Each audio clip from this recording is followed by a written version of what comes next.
పండగలే. High power ఉల్లాసం, high power ఉత్సాహం, high power ఆరోగ్యం, హై పవర్ ఆనందం. గుంటూరు వారి XXL మరియు హై పవర్ హార్స్ దేశవాళీ మినపగుళ్ళు. బంధాలు అనుబంధాలు మరింత దృఢంగా, మరింత బలంగా.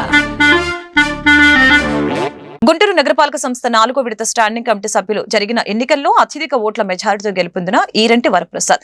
ఈ సందర్భంగా ఈరంటి వరప్రసాద్ మాట్లాడారు. కూటమి పార్టీ తరపున నాకు అవకాశం కల్పించిన కేంద్ర సహాయ మంత్రి పెమ్మసాని చంద్రశేఖర్, ఎమ్మెల్యేలు గల్లా మాధవి, నజీర్ అహ్మద్, బూర్ల రామాంజనేయులకి నా గెలుపునికి సహకరించిన ప్రతి ఒక్కరికి ధన్యవాదాలు తెలుపుతున్నారని అన్నారు. గత వైసీపీ పాలనలో గుంటూరు నగరం అభివృద్ధి నోచుకోలేదని చెప్పారు. కూటమి ప్రభుత్వం అధికారంలోకి వచ్చిన 7 నెలల్లోనే పలు అభివృద్ధి కార్యక్రమాలు జరుగుతున్నాయని చెప్పారు.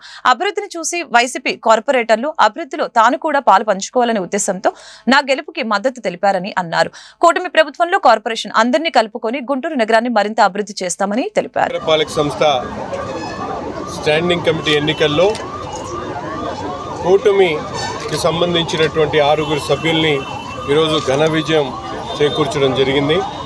ముఖ్యంగా పార్టీలకు అతీతంగా పెద్ద ఎత్తున ప్రజాప్రతినిధులు ఉన్నటువంటి కార్పొరేటర్స్ అందరూ కూడా గత 8 నెలల నుంచి జరుగుతున్నటువంటి అభివృద్ధికి ఓటేసినటువంటి పరిస్థితులు.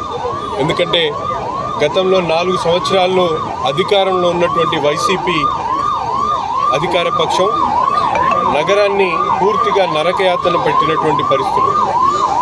ఎక్కడ కూడా అభివృద్ధి ప్రణాళిక లేకుండా, ఆలోచన చేయకుండా ముఖ్యమైనటువంటి ప్రాజెక్టులన్నీ కూడా పక్కన పడేసినటువంటి పరిస్థితులు. రాబోయేటువంటి రోజుల్లో నగరానికి సంబంధించినటువంటి ముఖ్య ప్రాజెక్టులన్నింటినీ కూడా కూటమి నాయకత్వం ఉంటేనే ముందుకు సాగుతాయని ఒక ఆలోచనకు వచ్చి ఈరోజు పార్టీలకు అతీతంగా పెద్ద ఎత్తున ప్రజాప్రతినిధులు ఉన్నటువంటి కార్పొరేటర్లందరూ కూడా చంద్రబాబు నాయుడు గారి నాయకత్వం మీద నమ్మకాన్ని పెట్టి ముందుకొచ్చి ఈరోజు ఓట్లేసి స్టాండింగ్ కమిటీ సభ్యులను ఎన్నుకున్నందుకు ప్రత్యేకమైనటువంటి ధన్యవాదాలు కార్పొరేటర్స్ అందరికీ కూడా పేరు పేరున తెలియజేస్తా ఉన్నాం.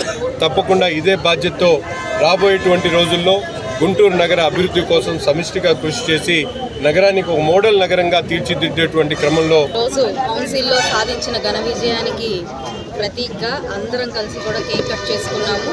పశ్చిమ నియోజకవర్గ పార్టీ ఆఫీస్లో ఈరోజు పత్తిపాడు నియోజకవర్గ ఎమ్మెల్యే రామాంజనేయులు గారు, అదేవిధంగా ఈస్ట్ ఎమ్మెల్యే నజీర్ గారు ఆధ్వర్యంలో గెలిచిన 6 అభ్యర్థులతో ఇతర కార్పొరేటర్లందరితో ఈరోజు ఈ యొక్క విజయోత్సాహాన్ని మేమందరం కూడా సెలబ్రేట్ చేసుకోవడం జరిగింది. కూటమి ప్రభుత్వం ఏర్పడినప్పటి నుంచి కూడా రాష్ట్రం యావత్తు డెవలప్మెంట్లో ముందుకు వెళ్తూ ఉంది. ఆ నేపథ్యంలో ఈరోజు కార్పొరేషన్ ఎలక్షన్స్ చేసుకుని మన కార్పొరేషన్ పరిధిలో ఉన్న ప్రతి డివిజన్ కూడా అభివృద్ధి పదంలో పరిగెత్తే విధంగా చేయాలి అని ఆకాంక్షించి ఎలక్షన్ ఏర్పాటు చేసుకొని అత్యంత త్వరలోనే ఈ మేయర్ కూడా మేము దాన్ని ఎన్డీఏ కూటమి అభ్యర్థిని ఏర్పాటు చేసుకొని కార్పొరేషన్ లిమిట్స్లో ఉన్న ప్రతి ఒక్క మారుమూల గ్రామాన్ని అభివృద్ధి పదంలో పరిగెత్తిస్తాము అని చెప్పి ఈ సందర్భంగా చెప్తూ గెలిచిన